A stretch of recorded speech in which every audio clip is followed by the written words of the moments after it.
Boards का नाम सुनते ही प्रेशर, फियर, टेंशन आना नॉर्मल है और उसी फियर को खत्म करने के लिए हम आ चुके हैं with the crash course of class 10। So hello everyone, मैं हूँ लक्ष्मी मैम, आपकी साइंस टीचर। और बेटा हम स्टार्ट करेंगे क्रैश कोर्स और इसमें पढ़ेंगे बहुत सारी चीज़ें। अभी जो डर लग रहा है आपको बोर्ड का नाम का, क्योंकि नवंबर आ चुके हैं और नवंबर आधा खत्म भी हो चुका है, ठीक है। तो दिसंबर में आपके प्री बोर्ड्स हैं, तो डर लगना तो बिल्कुल बनता है। मतलब डरना तो है, लेकिन साथ साथ में करना है, क्वेश्चन प्रैक्टिस करने हैं। मतलब ये डर खत्म कैसे होगा, मतलब क्या क्या चीजें आपको करनी पड़ेगी कि आपका डर खत्म हो जाए। तो आपको सबसे पहले चैप्टर पढ़ने पड़ेंगे, सिलेबस खत्म होना चाहिए। कुछ बच्चों का सिलेबस पहले से खत्म होगा कि हमने सब कुछ पढ़ रखा है, लेकिन क्वेश्चन नहीं हो पा रहे हैं, क्योंकि जो कुछ पीवाई क्यू है हमने चैप्टर पढ़ लिया, पीवाई क्यू सॉल्व किए, सॉल्व भी नहीं हुए, तो फिर डर लग रहा है कि यार प्रैक्टिस तो हुई नहीं है अभी। तो हम क्या करेंगे, इस सेशन के थ्रू एक टॉपिक पढ़ेंगे, फिर उसके क्वेश्चंस करेंगे, फिर दूसरा टॉपिक पढ़ेंगे, फिर उसके क्वेश्चंस करेंगे। 2024 में, 25 में और 23 में, 22 में जो भी क्वेश्चंस आ रखे हैं वो सारे के सारे हम यहाँ पे सॉल्व कर रहे होंगे, ठीक है। तो बेटा आज का जो हमारा टॉपिक है वो क्या है, केमिकल रिएक्शंस एंड इक्वेशन। बेटा आज के इस लेक्चर में हम पूरा चैप्टर कवर नहीं करेंगे। हमारा मोटिव ये नहीं है कि वन शॉट वीडियो देख के पूरा खत्म कर दें, नहीं। हम क्या करेंगे, कुछ टॉपिक्स करेंगे, यानी कि आज हम डबल डिस्प्लेसमेंट रिएक्शन तक कर रहे होंगे यहाँ पे, लेकिन साथ में सारे क्वेश्चंस भी कवर करेंगे, ठीक है। तो हम ना ज्यादा टाइम वेस्ट नहीं करते, फटाफट से स्टार्ट करते हैं, क्योंकि बैच के बारे में इंफॉर्मेशन तो आपको सर ने दे ही दी है कि आपको मॉक टेस्ट मिलेंगे, प्रैक्टिस सेशंस मिलेंगे, जो भी चीजें हैं टेलीग्राम पे आपको नोट्स मिल जाएंगे, वो सब कुछ सर आपको बता चुके हैं, ठीक है। हम स्टार्ट करते हैं बेटा चैप्टर जल्दी से। और बेटा हर टॉपिक के बाद में क्वेश्चन करेंगे, ठीक है। और पीवाईक्यू ही होगा वो, ऐसा नहीं कि कुछ भी इजी क्वेश्चन कर लिया, पीवाईक्यू करेंगे ताकि आपका कॉन्फिडेंस भी बढ़े। और चैप्टर का नाम क्या है, केमिकल रिएक्शंस एंड इक्वेशन। बेटा आप ना अपनी daily day to day life में बहुत सारी केमिकल रिएक्शंस देखते हो, मतलब बहुत सारी केमिकल रिएक्शंस भी देखते हो और बहुत सारी फिजिकल चेंजेस भी देखते हो। फिजिकल चेंज, केमिकल चेंज आपने बचपन में पढ़ा था, ठीक है। तो जैसे कि दूध से दही बनाना एक केमिकल रिएक्शन है। एक्चुअल में केमिकल रिएक्शंस होती क्या है, तो बेटा केमिकल रिएक्शंस होती हैं जिसमें आपने दो चीजों को मिलाया और एक नई चीज बन गई और उसकी प्रॉपर्टीज भी बिल्कुल डिफरेंट है, तो formation of new substance. Chemical reactions में क्या होता है, formation of new substance with new properties. Properties भी क्या होती हैं, बिल्कुल नई होती है, ठीक है। समझते हैं, डेफिनेशन क्या लिखी हुई है। Chemical reaction are the process, chemical reaction एक प्रोसेस है जिसमें in which new substance with new properties are formed. क्या हो जाए, न्यू सब्सटेंस बने और उसकी प्रॉपर्टीज भी क्या हो, बिल्कुल नहीं हो, ठीक है। अगली चीज देखो, होता क्या है, किसी भी केमिकल रिएक्शन में ना सिर्फ रीअरेंजमेंट ऑफ एटम होता है, कभी भी कोई कंपाउंड चेंज नहीं होता। जैसे मान लो मैंने एक रिएक्शन में कार्बन को लिया, ठीक है। अब कार्बन मैंने रिएक्शन में लिया था, तो ऐसा नहीं होगा कि प्रोडक्ट में मेरे को आयरन मिल जाए, मेरे को ऑक्सीजन मिल जाए, नहीं भाई। अगर आपने कार्बन लिया तो कार्बन मिलेगा, एलिमेंट चेंज नहीं होता, सिर्फ रीअरेंजमेंट हो जाता है। क्या हो जाता है, सिर्फ और सिर्फ रीअरेंजमेंट। देखो जैसे मान लो पहले ना किसी रिएक्शन में एटम इस तरीके से अरेंज थे, ठीक है। कुछ इस तरीके से आइटम्स हैं जो अरेंज है रिएक्शन से पहले, लेकिन जब रिएक्शन हो गई, रिएक्शन परफॉर्म होने के बाद में ये इस तरीके से अरेंज हो गए, देख रहे हो बेटा। तो क्या हो गया, रीअरेंज हो गए बेटा, क्या हो गए, रीअरेंजमेंट ऑफ एटम। अब समझो क्या लिखा हुआ है, ड्यूरिंग अ केमिकल रिएक्शन, किसी भी केमिकल रिएक्शन में, और one element do not change into those of another element. कभी भी एक एलिमेंट दूसरे एलिमेंट में चेंज नहीं होता, कन्वर्ट नहीं होता, सिर्फ और सिर्फ होता है क्या, रीअरेंजमेंट। क्या होता है, सिर्फ रीअरेंजमेंट ऑफ एटम। अगली चीज समझो, किसी भी रिएक्शन में दो चीजें होती हैं, एक होता है रिएक्टेंट और एक होता है प्रोडक्ट। क्या होता है रिएक्टेंट, क्या होता है प्रोडक्ट। बेटा जो चीजें रिएक्शन कर रही होती हैं, यानी जो रिएक्शन में पार्टिसिपेट करेंगी, वो होती है रिएक्टेंट्स, और जो आपको मिलता है लास्ट में वो होता है प्रोडक्ट। जैसे एग्जांपल देखो, ये रिएक्शन लिखी हुई है बेटा आपके सामने, ठीक है, मैग्नीशियम और ऑक्सीजन के बीच में। तो मैग्नीशियम और ऑक्सीजन के बीच में रिएक्शन हो रही है, तो ये रिएक्शन में पार्टिसिपेट कर रहे हैं, ये क्या हो जाएंगे, रिएक्टेंट। क्या हो जाएंगे बेटा, ये रिएक्टेंट। इन दोनों को मिलके क्या बन रहा है, मैग्नीशियम ऑक्साइड, तो ये क्या हो गया आपका प्रोडक्ट। अब देखो डेफिनेशन क्या है, तो बेटा reactant are the substance, reactant वो सब्सटेंस है that undergo a chemical change, जिनमें केमिकल चेंज होता है, ठीक है। वाइल प्रोडक्ट, जबकि प्रोडक्ट क्या होते हैं, आर न्यू सब्सटेंस, नए सब्सटेंस जो रिएक्टेंट के मिलने के बाद में बन जाते हैं। अगली चीज एग्जांपल क्या है, जो हमने भी पढ़ा, मैग्नीशियम और ऑक्सीजन को मिलाओगे तो क्या बन जाएगा, magnesium oxide. Burning of magnesium in air to form magnesium oxide. अब बेटा समझो एक चीज, एक क्वेश्चन आता है इसमें एक्टिविटी से, क्वेश्चन ये आता है कि मैग्नीशियम रिबन है, ठीक है, जिसको आप बर्न कर रहे हो ऑक्सीजन के प्रेजेंस में, उसको बर्न करने से पहले आप क्लीन करते हो। क्या करते हो, क्लीन। तो पूछता है why should we clean magnesium ribbon before burning.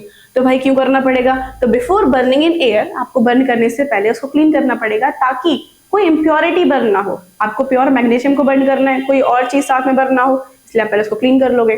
ठीक है, तो before burning in air the magnesium ribbon is cleaned by rubbing with the paper is done to remove the protective of oxide. यानी उसके ऊपर जो एक प्रोटेक्टिव लेयर चढ़ गई है ऑक्साइड की, पहले उसको हटाओगे, उसके बाद में उसको बर्न करोगे।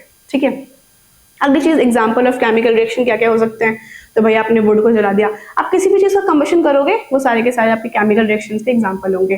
साथ में रस्टिंग ऑफ आयरन, आयरन के ऊपर जंग लग जाती है, digestion of food, respiration, baking of cake, cake बनाना, ये सब क्या है? Example of chemical reaction.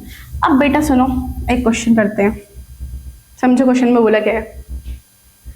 देखो, इन विच of the following the identity of initial substance remain unchanged। इनमें से कौन से में से, ये चार ऑप्शन आपको दे रखे हैं, किस में से आइडेंटिटी चेंज नहीं होगी? तो पहला है क्या? कर्डलिंग ऑफ मिल्क, दूध से दही बनना। क्या सेम रहेंगी प्रॉपर्टीज? अगर प्रॉपर्टीज सेम ही रहेंगी तो सीधा दूध ही पी लो ना, दही क्यों जमा रहे हो? ठीक है, तो प्रॉपर्टीज क्या होती हैं? डिफरेंट होती हैं। अगली चीज, formation of crystal by process of crystallisation. थोड़ा वेट करते हैं, आगे देखते हैं ऑप्शंस। अगला है क्या? Fermentation of grapes. बेटा फर्मेंटेशन ऑफ ग्रेप के बाद में क्या बनता है? वाइन वगैरह बनती है। ठीक है, अल्कोहल, तो यहाँ पे भी चेंज हो रहा है। डाइजेशन ऑफ फूड, अभी अभी पढ़ा हमने, डाइजेशन ऑफ फूड क्या है? Chemical reaction. तो किसमें चेंज नहीं होगा? Option number B, formation of crystal by process of crystallisation. यानी कि अगर आप क्रिस्टल्स बना रहे हो क्रिस्टलाइजेशन प्रोसेस के थ्रू, तो वहां पे कोई नई प्रॉपर्टी ऐड नहीं होगी। क्या तुम समझ गए हो इतना? समझो अगली चीज, कैरेक्टरिस्टिक्स ऑफ केमिकल रिएक्शन। भाई हमें कैसे पता चलेगा कि केमिकल रिएक्शन हो गई? क्योंकि केमिकल रिएक्शन होने के बाद में या उससे पहले कुछ पता तो चलता नहीं है। तो जरूरी है कि कलर चेंज हो जाए, है ना? आपने दो चीजों को मिलाया और कलर चेंज हो गया, यानी केमिकल रिएक्शन हो गई। या फिर हो जाए क्या कि कोई गैस इवॉल्व हो जाए। ठीक है, अगर गैस इवॉल्व हो जाएगी तो भी क्या होगी? केमिकल रिएक्शन हो चुकी है। और क्या हो सकता है? हो सकता है कुछ एक नई चीज बन जाए, एक इनसॉल्युबल प्रेसिपिटेट बन जाए, तो भी हम बोलेंगे क्या? केमिकल रिएक्शन हो चुकी है। समझते हैं कुछ कुछ चीजें यहाँ पर। सबसे पहला, एवोल्यूशन ऑफ गैस, गैस का रिलीज होना। अगर आप क्या करते हो? जिंक और सल्फ्यूरिक एसिड को मिलाते हो, क्या करते हो? जिंक और सल्फ्यूरिक एसिड को मिक्स करते हो, तो आपके पास बनता है क्या? जिंक सल्फेट, और साथ में हाइड्रोजन गैस यहाँ से इवॉल्व हो जाती है। अच्छा बेटा, इसी चैप्टर में एक और चीज आती है, हमें कैसे पता चला कि सिर्फ हाइड्रोजन गैस है? ठीक है, हाउ वी नो, कैसे पता चला कि हाइड्रोजन गैस है? तो जब आप कैंडल में इसको बर्न करते हो तो साउंड प्रोड्यूस होता है। आपको पता भी होगा कौन सा साउंड? Pop sound. कौन सा? पॉप साउंड प्रोड्यूस होता है। क्योंकि बेटा पता है होता क्या है? हमने बोला गैस इवॉल्व हो रही है, अब बोलोगे कौन सी गैस इवॉल्व हो रही है? भाई कैसे पता लगाओगे? तो हाइड्रोजन गैस जब भी होगी तो वहां से एक पॉप साउंड, ऐसे आवाज आती है, पॉप साउंड। ठीक है, तो हाइड्रोजन गैस है। अगली चीज समझो, फॉर्मेशन ऑफ प्रेसिपिटेट। पहले समझते हैं बेटा कि प्रेसिपिटेट होता क्या है। अगर आपने दो लिक्विड चीजों को मिलाया है, ठीक है, क्या किया आपने? दो लिक्विड चीजों को मिलाया और आपको एक इनसॉल्युबल प्रोडक्ट मिल गया। क्या मिल गया? एक इनसॉल्युबल प्रोडक्ट। तो फिर उसको हम बोलते हैं प्रेसिपिटेट। क्या बोलते हैं हम उसको? प्रेसिपिटेट। समझ आ गई बात? जैसे कि देखो यहाँ पे PbNO3 को और Ki को मिलाया और आपको क्या मिल गया? KNO3। बेटा ये येलो वाला पूरा पार्ट दिख रहा है आपको? येलो वाला ये क्या है? लेड आयोडाइड, और ये प्रेसिपिटेट है। क्या ये? प्रेसिपिटेट का फॉर्मेशन हो गया, यानी केमिकल रिएक्शन हो चुकी है। अगला, चेंज इन कलर। अब देखो बेटा, ये भी एनसीईआरटी है, तो सारा एनसीईआरटी हम एनसीईआरटी कर रहे हैं। ठीक है, और क्वेश्चंस भी आते हैं इसमें से। इसमें पूछता है कि बताओ कलर कैसे चेंज हुआ। तो आपने आयरन की नेल ले रखी है, यानी कि Fe ले रखा है आपने, ठीक है, और आपने यहाँ पे मिलाया हुआ है SO4। ठीक है, समझ में आ गई बात? और यहाँ पे क्या है?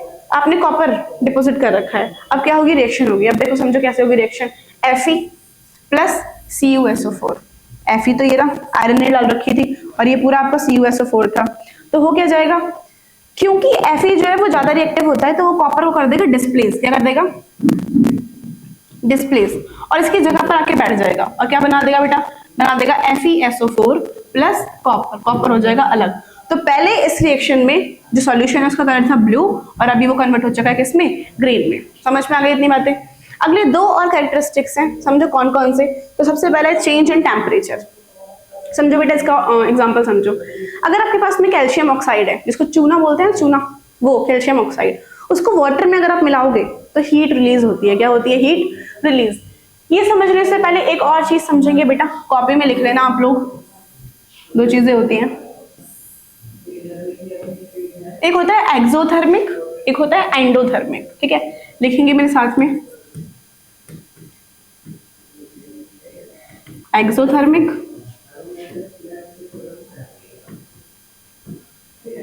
एंडोथर्मिक। बेटा आपको नहीं लग रहा सुन के, एंडो मतलब अंदर, एक्सो मतलब बाहर, है ना? सुन के थोड़ा सा पता चल रहा है। तो एक्सो मतलब जिसमें क्या हो, कौन सा कलर दिखेगा अच्छे से? दिख जाएगा। ठीक है, तो एक्सो जिसमें क्या हो, हीट रिलीज। क्या हो? Heat release. यानी आपने कोई दो चीजें मिलाई और वहां से हीट रिलीज हो गई, तो उसको हम बोल देंगे क्या? Exothermic process. अगला है एंडोथर्मिक। एंडो मतलब अंदर, तो एब्जॉर्ब। ऐसी रिएक्शन जिसमें हीट क्या हो जाए? एब्जॉर्ब हो जाए, उसको हम बोल देते हैं क्या? Endothermic process. क्या तुम समझ चुके हो? तो एक होता है एक्सोथर्मिक, एक होता है एंडोथर्मिक। अब एक बात समझो, अगर आपने कैल्शियम ऑक्साइड में वाटर को मिलाया तो वहां से हीट रिलीज होगी, तो वो किस टाइप की रिएक्शन हो गई? एक्सोथर्मिक। कैसी हो गई? एक्सोथर्मिक। ठीक है, अब देखो, कैल्शियम ऑक्साइड, चूना और वाटर मिलाया तो क्या बन गया? कैल्शियम हाइड्रोक्साइड, और साथ में आपकी हीट रिलीज हो चुकी है। यानी कि जो प्रोसेस है कैसा है?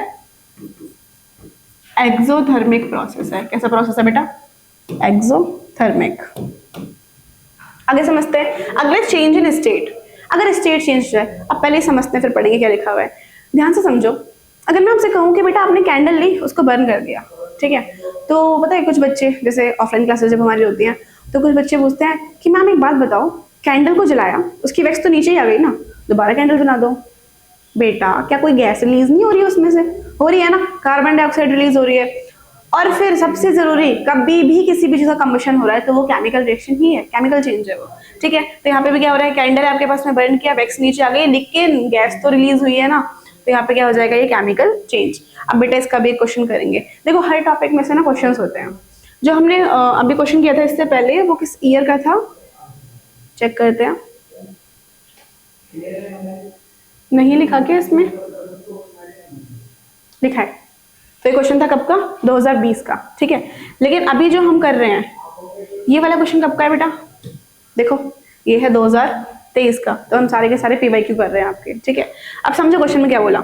With the help of an appropriate example, आपको एग्जाम्पल की हेल्प से बताना है। Justify some of the chemical reaction are determine. सबसे पहला चेंज इन टेम्परेचर। जब भी ये पूछेगा तो आप लिख दोगे क्या? CaO calcium oxide plus H2O। क्या बनेगा? CaOH2 plus heat. कर दोगे ना भाई? ठीक है, अगला एवोल्यूशन ऑफ गैस, इसमें कर दोगे। देखो zinc Zn plus H2SO4 reaction, क्या बनेगा? ZnSO4 plus H2।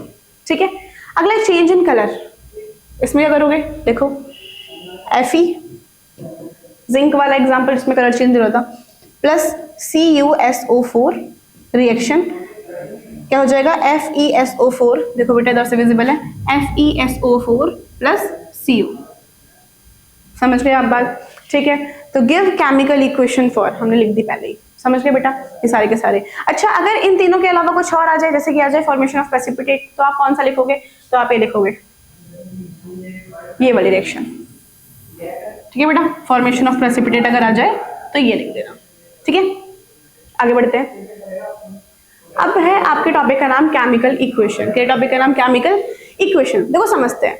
अगर मैं आपसे कहूं कि मैं किसी रिएक्शन को ऐसे लिख सकती हूँ, देखो समझे, हम किसी इक्वेशन को ऐसे लिख सकते हैं, zinc plus sulphuric acid reaction होके बनेगा जिंक सल्फेट प्लस क्या बचेगा? हाइड्रोजन। क्या कोई दिक्कत है इतने में? तो ये रिएक्शन है। लेकिन अगर मैं आपसे कहूं कि बेटा इसी रिएक्शन को ना सिंबल्स के फॉर्म में लिख सकते हो। क्या कर सकते हो? सिंबल्स के फॉर्म में। तो किसी भी केमिकल रिएक्शन को अगर आप सिंबल्स के फॉर्म में, केमिकल फॉर्मूलाज के फॉर्म में रिप्रेजेंट करते हो तो उसको हम क्या बोलते हैं? Chemical equation. क्या बोलते हैं? Chemical equation. अब देखो समझो, लिखा है अ मेथड ऑफ रिप्रेजेंटेशन। सबसे पहली बात क्या है? ये एक मेथड है जिसमें आप क्या करते हो? रिप्रेजेंट करते हो अ chemical reaction with the help of symbols and formulas. Symbols और फॉर्मूलाज की हेल्प से किसी भी केमिकल इक्वेशन को लिखते हो। जैसे कि हमने इसी वाली रिएक्शन को लिखा Zn H2SO4 ZnSO4 और H2। समझ गए बेटा? अब समझो, कभी भी कोई भी केमिकल रिएक्शन है, जरूरी है कि वो बैलेंस हो। क्या हो? वो बैलेंस बहुत जरूरी है। बिना बैलेंस हुए केमिकल रिएक्शंस जो होती हैं वो सही नहीं होती, उनको गलत कर दिया जाता है पेपर में। ठीक है, बोर्ड का पेपर अगर आप कभी अनबैलेंस केमिकल इक्वेशन लिख के आए हो तो वो सही नहीं की जाएगी। तो क्यों होनी चाहिए बैलेंस? समझते हैं। आपने क्लास 9th में एक लॉ पढ़ा था, ठीक है, लॉ ऑफ कंजर्वेशन ऑफ मास या फिर law of conservation of energy. इसमें क्या पढ़ा था हमने? मास can neither B produce and nor be destroyed. ना तो आप बना सकते हो और ना ही आप प्रोड्यूस कर सकते हो। इसका मतलब रिएक्टेंट साइड में और प्रोडक्ट साइड में क्या होना चाहिए? बराबर होना चाहिए। समझे बात? अब समझो, देखो यहाँ पे क्या लिखा है, why chemical reaction should be balance. क्यों होनी चाहिए? ये भी क्वेश्चन आता है हमेशा। ठीक है, तो chemical equation must be balance होनी चाहिए। इतना समझ आया? To complete with the law of conservation of mass. Mass which जो कि ये कहता है, ये जो लॉ है क्या कहता है? Which state that mass can neither be created, mass को ना आप बना सकते हो, एंड नॉर बी डिस्ट्रॉयड, किसी भी केमिकल रिएक्शन में ना तो बना सकते हो ना ही डिस्ट्रॉय कर सकते हो। ठीक है, therefore the total mass of the reactant, इसका मतलब रिएक्टेंट के साइड में जितना मास है वो बराबर होगा किसके? प्रोडक्ट के साइड के मास के। समझ गए बात बेटा? इसीलिए हमेशा बैलेंस होनी चाहिए। अनबैलेंस रिएक्शन सही नहीं मानी जाती है। आगे बढ़ते हैं, अब हम पढ़ेंगे क्या टाइप्स ऑफ केमिकल रिएक्शन। बेटा कितने टाइप की होती हैं? सबसे पहली होती है कॉम्बिनेशन रिएक्शन। कॉपी पेन तो आप लेके बैठे ही होगे, अगर नहीं लेके बैठे हो तो अभी भी ले लो, बहुत टाइम है अभी। हाँ, अभी तो थोड़ा सा लेक्चर हुआ है, अभी कॉपी पेन उठाओ और शुरू कर दो लिखना। अब समझो, कॉपी पेन नहीं भी है और तो क्या ही बोलूं, ले लो कॉपी पेन। ठीक है, तो क्या करना है? रिपीट करना है मेरे पीछे पीछे। ठीक है, एक बहुत अच्छा तरीका होता है कि हम क्या करते हैं? रिपीट करते हैं, हमें चीजें याद हो जाती हैं। तो पहला है कॉम्बिनेशन रिएक्शन। क्या है पहला? Combination reaction. दूसरा है डिकम्पोजिशन रिएक्शन। तीसरा है डबल डिस्प्लेसमेंट रिएक्शन और चौथा है डबल डिस्प्लेसमेंट रिएक्शन। इसके बाद में एक और होता है, आज के लेक्चर में नहीं पढ़ेंगे, रेडॉक्स रिएक्शन, नेक्स्ट में पढ़ेंगे वो। ठीक है, अब समझो बेटा। तो सबसे पहली है यहाँ पे लिखी हुई सिंथेसिस। बेटा कॉम्बिनेशन को सिंथेसिस बोलते हैं। क्यों लिखा हमने? मैम सिंथेसिस क्यों लिख दिया? बेटा इसलिए लिख दिया क्योंकि मान लो सिंथेसिस आ गया, फिर क्या करोगे? फिर बोलोगे पता नहीं कौन सी रिएक्शन होती है, हमें तो पढ़ा ही नहीं है कभी भी, है ना? तो इसलिए सिंथेसिस भी लिख दिया और कॉम्बिनेशन भी लिख दिया। अगला है डीकम्पोजिशन, तीसरा है डिस्प्लेसमेंट, चौथा है डबल डिस्प्लेसमेंट। आप समझो क्या क्या चीजें होती हैं। कॉम्बिनेशन में दो चीजों को मिला देते हो, डीकम्पोजिशन में एक चीज को तोड़ देते हो, डिस्प्लेसमेंट में क्या कर देते हो? डिस्प्लेस कर देते हो एक जगह से दूसरी जगह, और डबल डिस्प्लेसमेंट में भी डिस्प्लेस ही कर रहे होते हैं लेकिन दो चीजों को करते हैं। अब समझते हैं अच्छे से क्या क्या होता है। ठीक है, अभी तो हमने सिर्फ नाम समझा है। क्या समझा है? सिर्फ नाम। समझो, सबसे पहला है कॉम्बिनेशन रिएक्शन। क्या सबसे पहला? Combination reaction. क्या होता है बेटा कॉम्बिनेशन रिएक्शन?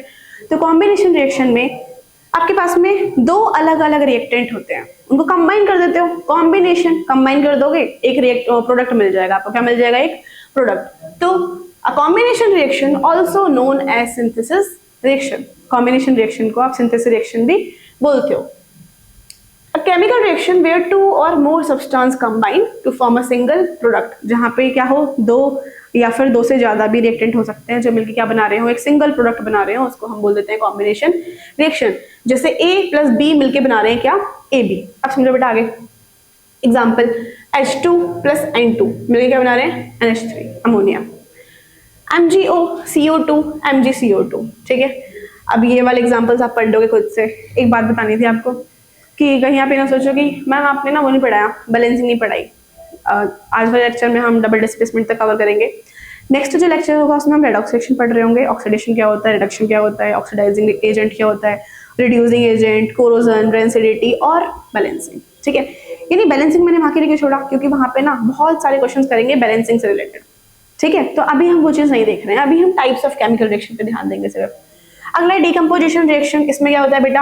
आपके पास एक रिएक्टेंट होता है जो टूट के दो प्रोडक्ट बनाता है। तो decomposition reaction is a chemical reaction, एक केमिकल रिएक्शन है वेयर अ सिंगल कंपाउंड, जहाँ पे एक single compound break down into two or more simpler product, जहाँ पे दो या दो से ज्यादा प्रोडक्ट में टूट जाता है। अब देखो एग्जांपल समझते हैं। सबसे पहला है FeOH3 फेरिक हाइड्रो ऑक्साइड। इसको आपने हीट दे दी, क्या दे दी बेटा? हीट देने के बाद में क्या बन गया ये? Fe2O3 और 3H2O, यानी कि फेरिक ऑक्साइड में और वाटर में टूट गया। ठीक है, एक बात समझो, ये जो आपकी डिकम्पोजिशन रिएक्शन होती है कुछ टाइप्स की होती है, कुछ टाइप ऑफ डिकम्पोजिशन रिएक्शन होती है। सबसे पहला ये तो हीट का सिंबल है, तो आप हीट की हेल्प से तोड़ रहे हो। ठीक है, दूसरा है क्या? आप इलेक्ट्रिसिटी की हेल्प से तोड़ रहे हो। तीसरा क्या? आप सनलाइट की हेल्प से तोड़ रहे हो। समझ में आई बात? सनलाइट के लिए यूज होता है वर्ड कौन सा? फोटो। क्या यूज होता है? फोटो। समझ में आ गई बात? अब समझते हैं आगे।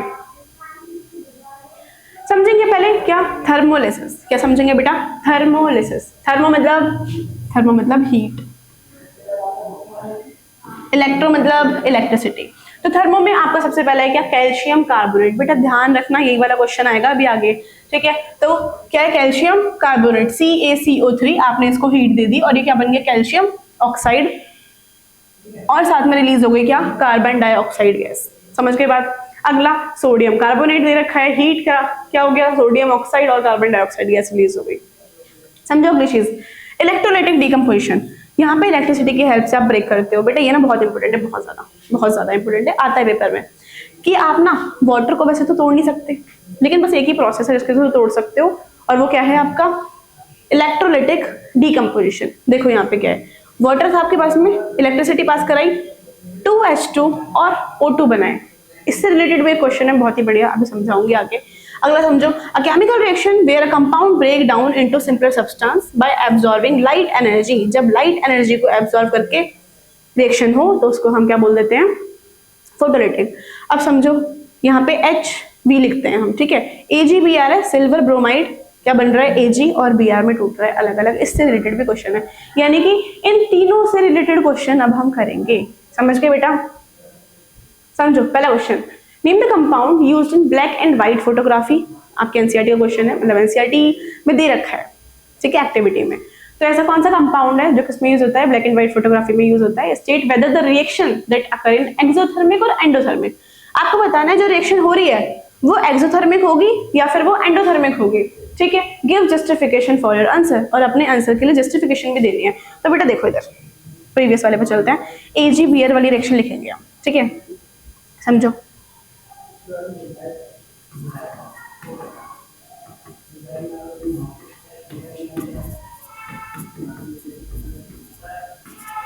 ठीक है बेटा, सही लिखे ना? सही है। अब देखो ये जो रिएक्शन है ना आपकी, सबसे पहली बात तो कौन सा कंपाउंड यूज होता है? तो आपका यूज होता है AgBr, यानी कि नेम द कंपाउंड का आंसर हो जाएगा आपका क्या?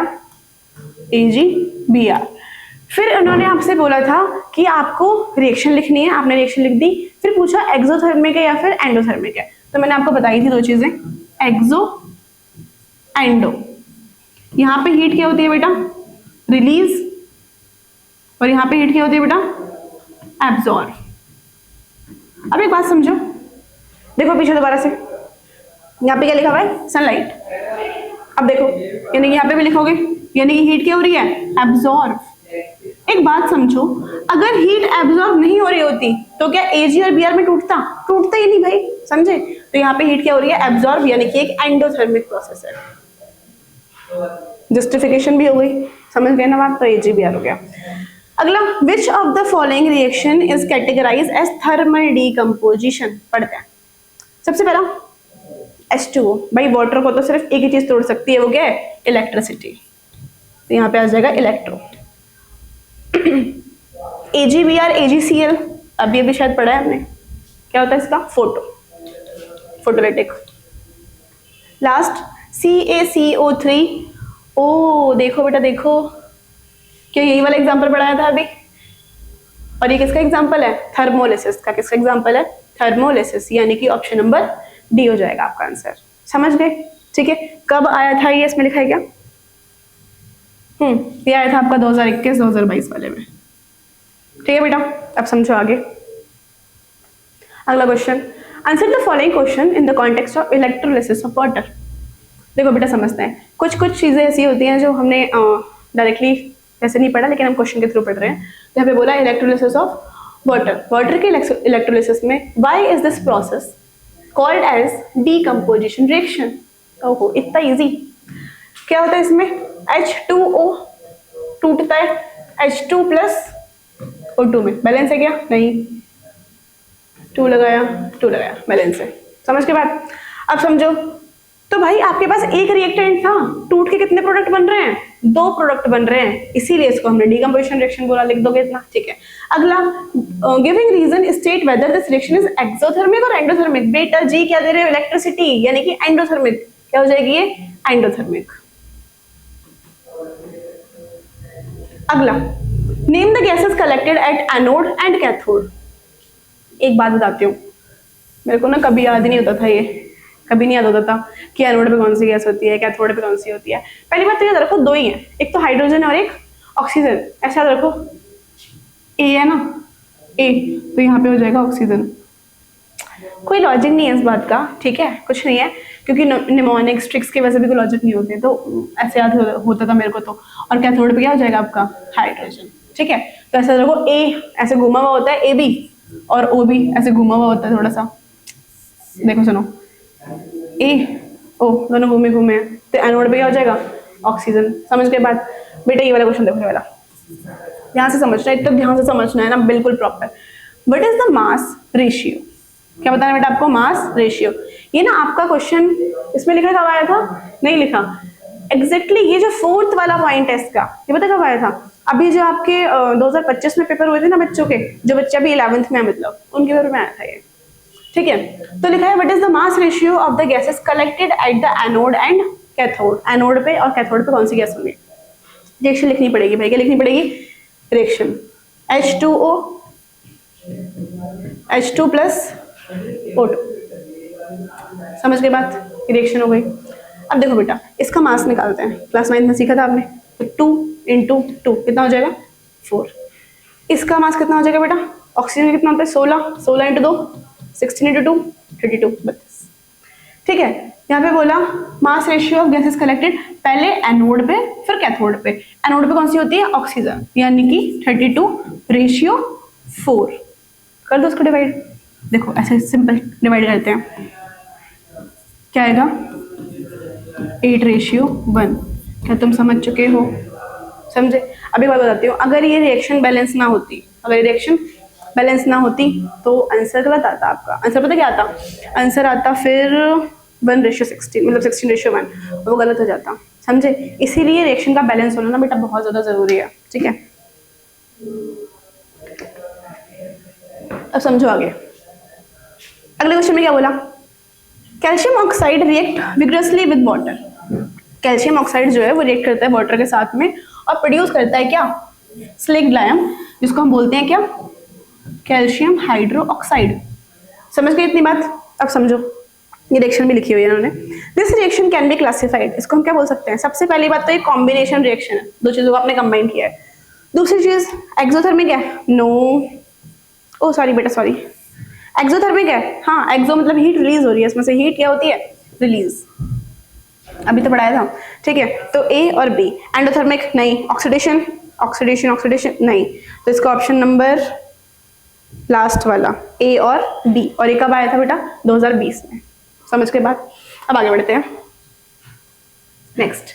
अब हम पढ़ेंगे डिस्प्लेसमेंट रिएक्शन। क्या पढ़ेंगे बेटा, डिस्प्लेसमेंट रिएक्शन। क्या होती है, देखो डिस्प्लेसमेंट रिएक्शन, जब कोई एक ज्यादा पावरफुल होता है और एक जो होता है वो वीक होता है, तो क्या होता है कि उसको ना हटा के डिस्प्लेस कर सकते हैं वहां से।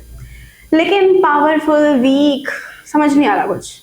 केमिस्ट्री में तो पावरफुल वीक जैसा नहीं, मोस्ट रिएक्टिव लीस्ट रिएक्टिव जैसा होता है। तो बेटा जो ज्यादा रिएक्टिव होगा, क्या होगा, जो ज्यादा रिएक्टिव मोस्ट रिएक्टिव, वो लीस्ट रिएक्टिव वाले को हटा देगा और उसकी जगह पे आके बैठ जाएगा। इसी को हम बोलते हैं क्या, डिस्प्लेसमेंट रिएक्शन। क्या बोलते हैं बेटा, डिस्प्लेसमेंट रिएक्शन। तो displacement reaction is a chemical reaction where a more reactive element, यहाँ पे ज्यादा रिएक्टिव वाला एलिमेंट होगा वो क्या कर देगा, replace a less reactive element in a compound, replace कर देगा। अब समझते हैं, लेकिन ना हमें कैसे पता चलेगा, जैसे ना सामने से तो इंसानों को देख के तो पता चल जाता है कि ज्यादा पावरफुल है, ये कम पावरफुल है ना। लेकिन यहाँ कैसे पता चलेगा, तो पता चलेगा आपको रिएक्टिविटी सीरीज के थ्रू। इसके थ्रू बेटा रिएक्टिविटी सीरीज। ये आपको ना याद होनी चाहिए। याद देखो, या तो याद कर लेना डायरेक्टली अगर ऐसे हो जाए, वरना बस एक कमेंट कर देना। तो हम क्या करेंगे ना, इसकी ट्रिक ले आएंगे या फिर इसको ना ऐसे क्लास में याद करा देंगे। समझ के बाद तो बस एक बार बता देना, पहले एक बार देख लेते हैं क्या चीजें हैं। तो बेटा potassium, sodium, barium, calcium, magnesium, aluminium, zinc, iron, निकल, टिन और लेड। फिर बीच में ना हाइड्रोजन आया और ये अलग कलर से लिखा है, कुछ तो रीजन होगा इसका भी। तो रीजन है अगला copper, mercury, silver, gold, platinum. बेटा हाइड्रोजन से ऊपर वाले जितने भी हैं वो मोस्ट रिएक्टिव हैं, हाइड्रोजन से नीचे वाले जो हैं वो लीस्ट रिएक्टिव हैं। यानी कि अगर आप ऊपर से नीचे की तरफ आते हो, डाउन आते हो, तो आपकी रिएक्टिविटी डिक्रीज होती है। अगर आप ऊपर जाते हो तो रिएक्टिविटी इंक्रीज होती है। क्या तुम समझ गए हो इतनी बात? अब देखो, इसका मतलब जो ज्यादा रिएक्टिव वाले होंगे वो कम रिएक्टिव वालों को डिस्प्लेस कर सकते हैं। समझो, यानी कि जो पोटेशियम है वो सोडियम को डिस्प्लेस कर सकता है, नीचे वाले जितने हम सबको कर सकता है, हाइड्रोजन को, कॉपर को, मरकरी को, सबको। समझते हैं। जो जिंक है वो आयरन को डिस्प्लेस कर सकता है, निकल कर सकता है, लेकिन क्या पोटेशियम को कर सकता है? नहीं कर सकता। यानी नीचे वाले ऊपर वालों को डिस्प्लेस नहीं करेंगे। अब बेटा समझते हैं, देखो यहाँ पे एग्जाम्पल के लिए CuSO4 प्लस Fe। बेटा देखो Cu कहाँ है, पहले इसको रेज कर देते हैं, बहुत ज्यादा लिख दिया है। देखो बेटा Cu कहाँ है, ये रहा Cu, और Fe कहाँ है, Fe, ये रहा Fe। बेटा Fe ऊपर है, Cu नीचे है, यानी कि Fe जो है वो Cu को डिस्प्लेस कर सकता है। तो क्या हो जाएगा, कर दिया इसने डिस्प्लेस, हटो यहाँ से, निकलो अलग, तो हो जाएगा FeSO4 और Cu अलग। अगला देखो AgNO3 और Cu है। अब समझो Ag कहाँ पे बेटा, Ag यानी सिल्वर, इरेज करो पहले, Ag, और दूसरा क्या है बेटा, कॉपर। कॉपर ऊपर है और Ag नीचे है, तो यहाँ पे कॉपर क्या करेगा, कॉपर बोलेगा चलो जी अटैक किया, हटो अलग, और क्या हो जाएगा CuNO3 और Ag। ये सारी की सारी रिएक्शंस बिल्कुल सेम ऐसे ही होती हैं। आपको करना है, जस्ट रिवाइज करना है, करके देखना, हो जाएगा। ठीक है, अब समझो बेटा। अच्छा, कभी कभी क्या होता है ना, ऐसे भी लिखा हो सकता है, जैसे कि लिखा हो FeSO4 प्लस Cu। क्या रिएक्शन होगी, Fe ज्यादा रिएक्टिव है, कॉपर कम है, तो इसको डिस्प्लेस नहीं करेगा, तो नो रिएक्शन। क्या हो जाएगा बेटा, नो रिएक्शन। तो बेटा ये था आपका डिस्प्लेसमेंट रिएक्शन, और इस लेक्चर को हम यहीं पे खत्म करते हैं ताकि लेक्चर बहुत ज़्यादा लंबा ना हो जाए। और इसके बाद में जो नेक्स्ट टॉपिक होगा हमारा, नेक्स्ट क्लास होगी, उसमें हम पढ़ेंगे double displacement reaction, redox reaction, oxidation reduction, corrosion, density और बैलेंसिंग। ठीक है, अब आपको क्या करना है, ये लेक्चर देखने के बाद में ये सारी चीज़ें याद कर लेनी है, सारे क्वेश्चन प्रैक्टिस कर लेने हैं। और जैसा कि सर ने आपको बताया था कि आपको और भी बहुत सारे क्वेश्चंस की PDF मिल जाएगी टेलीग्राम चैनल पे। ठीक है, तो थैंक यू एंड जय हिंद, जय भारत।